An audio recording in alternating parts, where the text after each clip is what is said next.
कोई नहीं बच्चे ऐसे क्या फर्क। हाँ ठीक, ये रिकॉर्डिंग है। तो एक्चुअली क्या है, मान लो ये लॉरिका है, एक बच्ची है,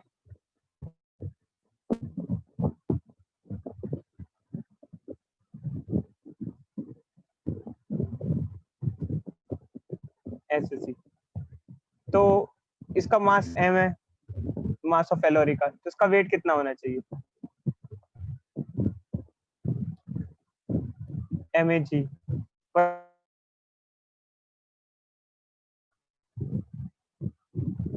तो अब इस वेट में ऐड हो जाएगा मास ऑफ बैगेज, एक और लोड आ जाएगा नीचे, तो नेट डाउनवर्ड फोर्स इस पे कितना होगा,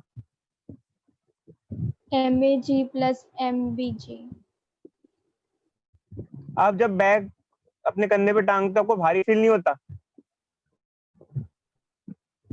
वेट बढ़ जाता है ना बच्चों, तो ये आपका नया वेट, आप पेरेंट वेट।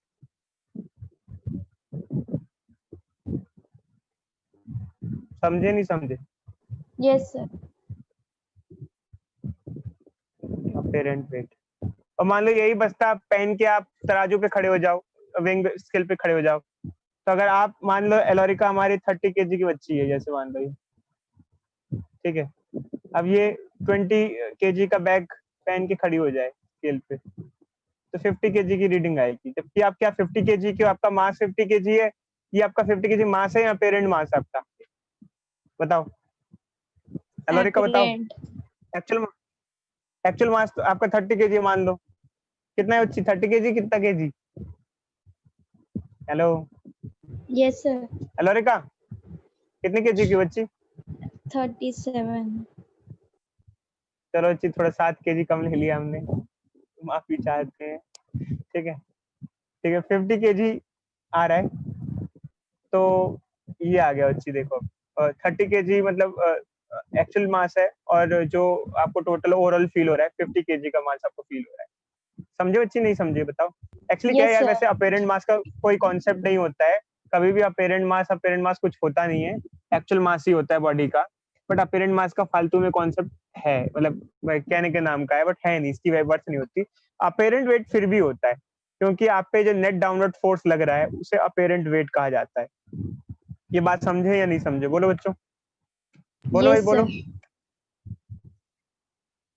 तो जैसे मान लो हम फिर से लिफ्ट पे ही आते हैं, लिफ्ट में अगर सब कंडीशंस नॉर्मल हो, सब सिचुएशंस नॉर्मल हो, हाँ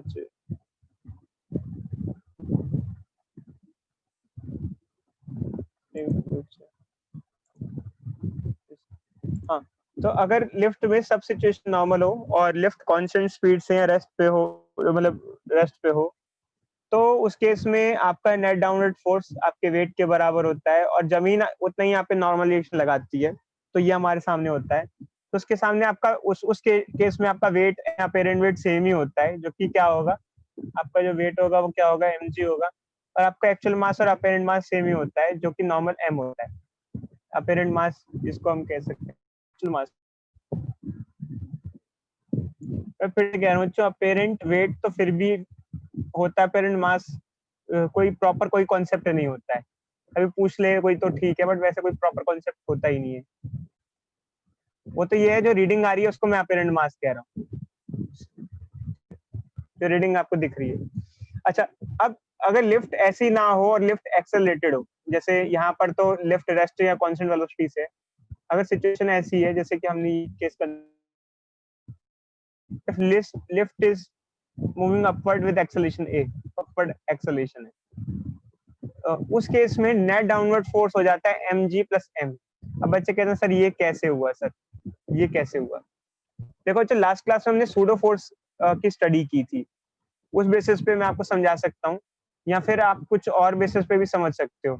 तो मान लो कि हमने लास्ट क्लास में सूडो फोर्स समझाया था, लास्ट क्लास में एक पर्सन है, ये ऑब्जर्वर है, इसके बगल में खड़ा किया, तो जब ये बंदा ग्रीन वाले बंदे को देखेगा तो इसके हिसाब से इस बंदे पे क्या क्या फोर्स होंगे, इस पर्सन पे क्या फोर्स होंगे, एक तो वेट होगा, और वेट के अलावा एक और फोर्स होगा, जो कि क्या होगा बच्चे, जो कि क्या होगा, सूडो फोर्स।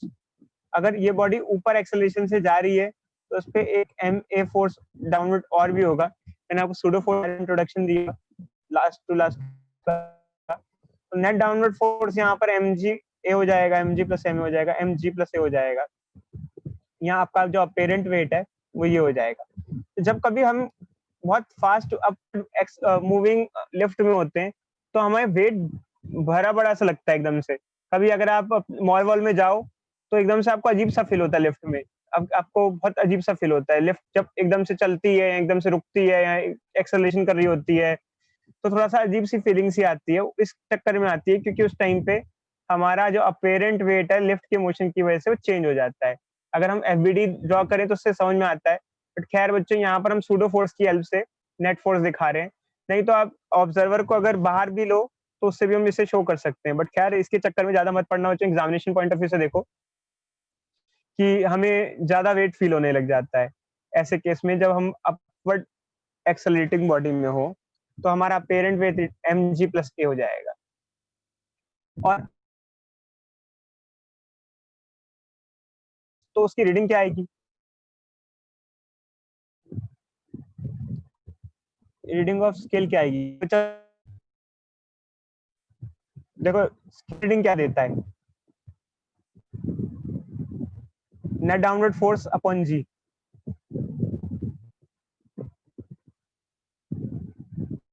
ये रीडिंग देगा स्केल।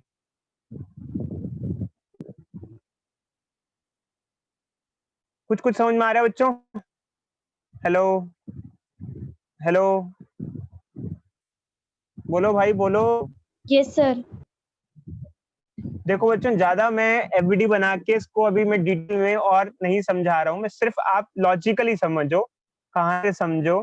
कभी अब तो एक्सपीरियंस करना, फील करना कि जब लिफ्ट में ऊपर लिफ्ट एकदम से जारी होती है तो आपको कुछ अजीब सा फील होता है कि आपका वेट बड़ा बड़ा फील होता है। एक्सेलेरेशन अगर अपवर्ड एक्सेलेरेशन होती है तो झूला ऊपर से एकदम से ऊपर जा रहा होता है तो अजीब और अलग। एक बार झूल के देखना, आपको समझ में आएगा ये। और अगर सेकंड सिचुएशन है कि अगर लिफ्ट अपवर्ड एक्सेलेरेशन से नहीं जा रही है, डाउनवर्ड एक्सेलेरेशन से जा रही है, तो क्या होगा?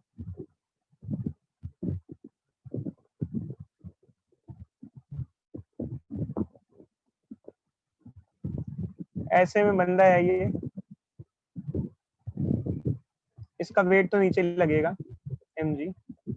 और अगर कोई ऑब्जर्वर आपने यहाँ पे इसके साथ खड़ा कर दिया तो सूडो फोर्स कहाँ लगेगा बच्चों ऐसे केस में? तो ऐसे केस में सूडो फोर्स को आपको ऊपर कंसीडर करना पड़ेगा क्योंकि सूडो फोर्स मोशन के अपोजिट डायरेक्शन में लगता है। तो इस ऑब्जर्वर के हिसाब से इस पर्सन पे जो नेट डाउनवर्ड फोर्स होगा, नेट डाउनवर्ड फोर्स होगा कितना होगा?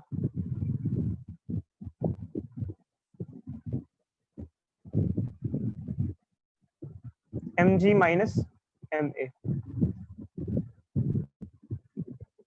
g minus a।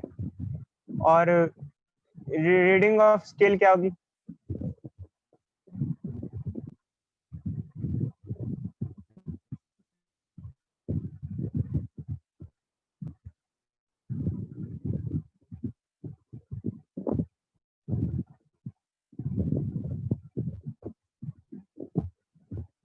जी होगी। कुछ आइडिया लगा बच्चों? Yes sir. हेलो, देखो बच्चों, मैं फिर से कह रहा हूँ ये फ्री बॉडीग्राम पे अभी ज्यादा मत पढ़ना क्योंकि मैं ना बहुत ज्यादा टाइम लेके नहीं समझा रहा हूँ। वरना मैं आपको अगर एफबीडी समझाऊंगा तो मेरे को समझाते समझाते 15-20 मिनट लग जाएंगे इसी चीज को ढंग से। मैं आपको सिर्फ लॉजिक से समझाना चाहता हूँ कि अगर आप किसी ऐसी बॉडी में बैठे हो जो डाउनवर्ड एक्सेलेरेशन कर रही है तो आपको हल्का फील होगा। आप खुद जब झूले में झूलोगे तो आपको समझ में आएगा। ये मैं बता कह रहा हूँ। बस एक चीज ध्यान रखना, जब ऊपर एक्सेलेरेशन होती है तो भारी फील होता है, जब नीचे एक्सेलेरेशन होती है तो हल्का फील होता है। ये आप तब फील करोगे जब आप खुद किसी झूले में बैठोगे ऐसे।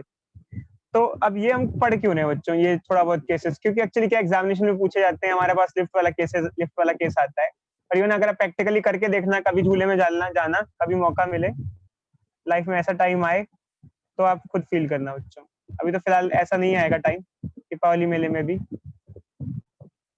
ठीक है बच्चों, इस बार मत करना बच्चे ऐसा कुछ।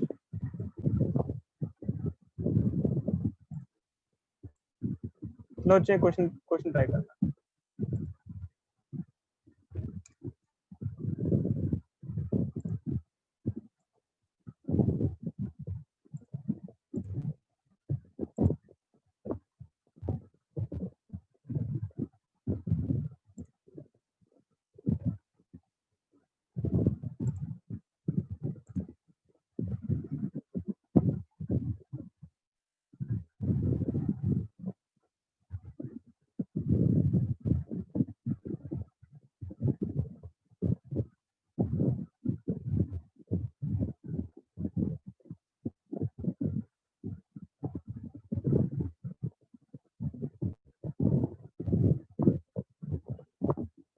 ये लो बच्चों 5.13 ट्राई करो।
हुआ बच्चों?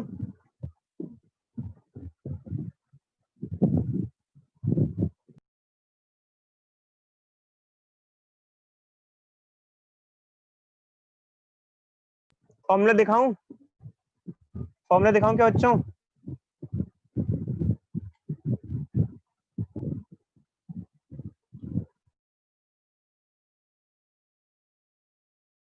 Yes, sir.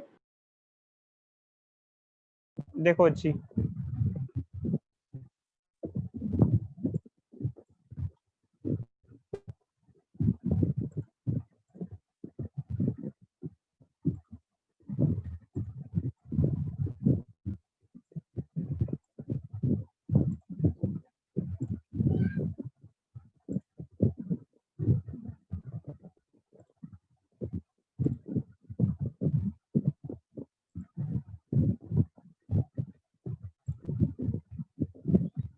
देखो अच्छी, अगर अपवर्ड एक्सेलेरेशन हो तो ये लिख लो। नहीं लिखा आपने? अलरिका, लिख लिया सर। डाउनवर्ड एक्सेलेरेशन हो तो ये, और अगर कांस्टेंट वेलोसिटी हो या फिर रेस्ट पे हो तो ये।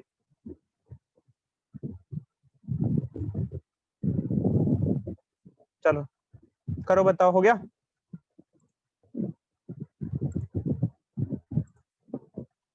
सर हो गया, लिख लिया।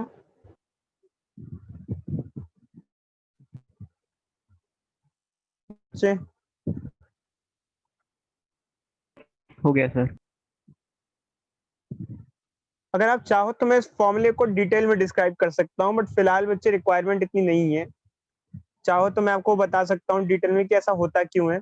मैं तो वैसे फ्री बॉडी डायग्राम से थोड़ा सा मैंने आपको बस बेसिक बेसिक बता दिया।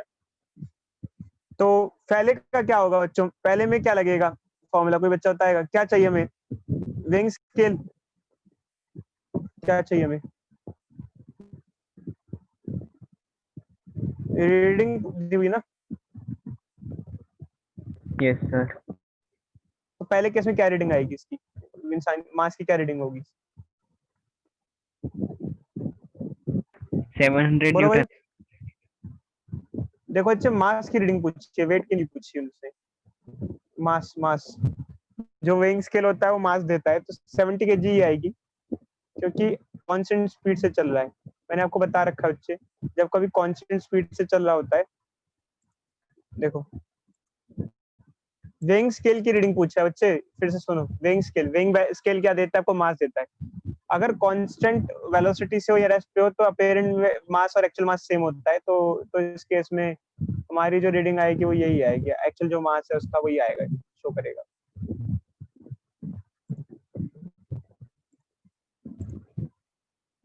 अब सेकंड केस क्या है देखते हैं। Downward with uniform acceleration. ये अगर डाउनवर्ड विथ यूनिफॉर्म एक्सेलेरेशन हो तो मैंने आपको बताया m dash is equal to g m g minus a by g. बताओ कि कितना आएगा? ये फॉर्मूला लगाएं। 35। पक्का बच्चे? 35 केजी आ जाएगा। 35 केजी स्केल पे रीडिंग आएगी मास की। अगर ये हो तो अगर अपवर्ड एक्सेलरेशन हो तो क्या आएगा, m dash is equal to m g plus a by g। क्या आएगा बच्चे, बताना है कितनी रीडिंग आएगी। 105 kg। शाबाश बच्चे, 105 kg आ जाएगी। और आखिरी सिचुएशन हो ये, अगर लिफ्ट मैकेनिज्म फेल हो जाए, लिफ्ट फ्री फॉल कर जाए, टूट के गिर जाए, तो क्या होगा। 0। हाँ बच्चे, तो 0 ही आएगी। एक्चुअली क्या होता है ऐसे केस में, डाउनवर्ड एक्सेलरेशन वाले ही लेंगे, बट उस टाइम जो एक्सेलरेशन होगी वो एक्सेलरेशन ड्यू टू ग्रेविटी के बराबर हो जाएगी, क्योंकि जब कोई चीज फ्री फॉल करती है तो उस टाइम जो एक्सेलरेशन होती है, ये जो a की वैल्यू हम पुट करेंगे यहाँ, g के बराबर कर देंगे, तो ये mg माइनस g क्या हो जाएगा, 0 आ जाएगा। कोई doubt. Hello hello hello hello hello no hello. Sir. No sir. चलो बच्चे फिर से रिज्वाइन करते हैं, 2 मिनट बचे हुए हैं, इसके रिज्वाइन करते हैं।